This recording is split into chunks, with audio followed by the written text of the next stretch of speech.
You can't transform yourself.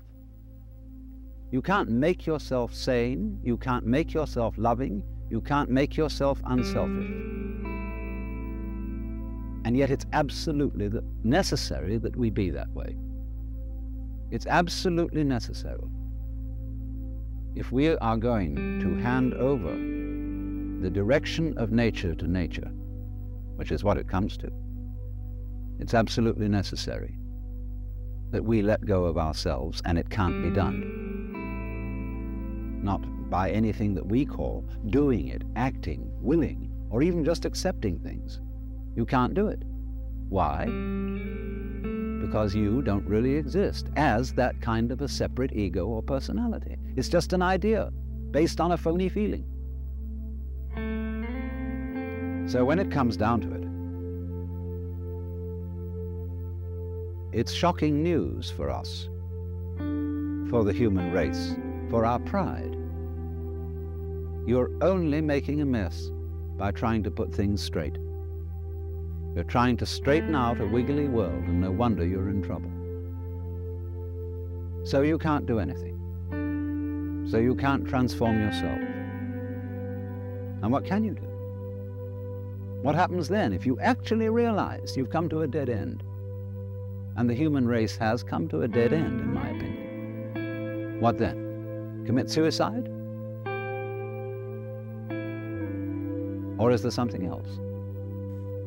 What happens when you just wait? There's nothing you can do. You watch. And all you see is what goes on that is happening of itself. You're breathing, the wind is blowing, the trees are waving, your blood is circulating, your nerves are tingling. It's all going on of itself.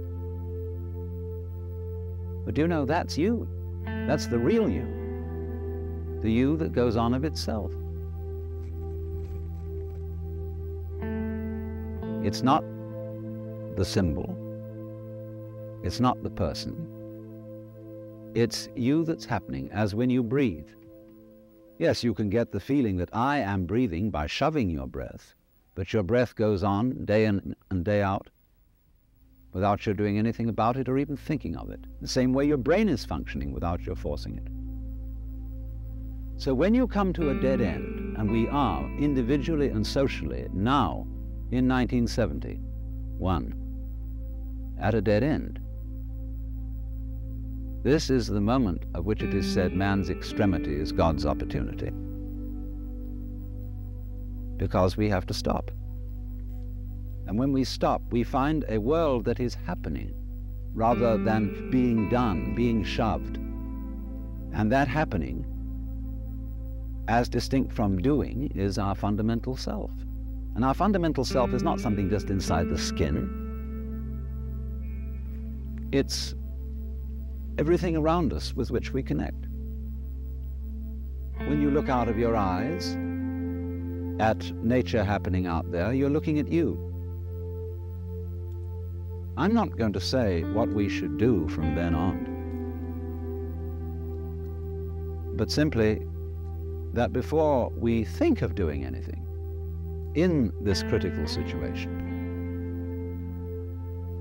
we realize the completely illusory nature of the beings that we think we are, and get back again to the beings that we really are, which includes all this